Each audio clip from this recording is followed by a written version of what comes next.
Welcome back to 8482 Media. Today I have a quick one for you guys on how to find and utilize the DVD disc box effect on CapCut. So initially what you're going to want to do is go to Media, click and drag your clip to the timeline. It's going to look like this. And then we're going to go up to Effects, Video Effects, Retro, and then scroll down to find the DVD disc box effect. Click and drag it down to the timeline. Now we're just going to scroll through it, bring it to the beginning of the clip, end it to the end of the clip, and now we turn my sister into a rap cover for an album.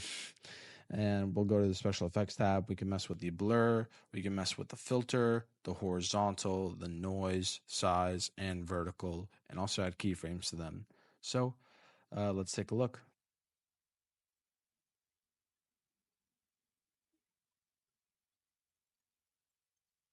And there you have the DVD disc box effect. I hope this video was helpful. If you guys liked it, please leave a like. If you have a questions, comment down below. Thank you guys for watching and have a great day.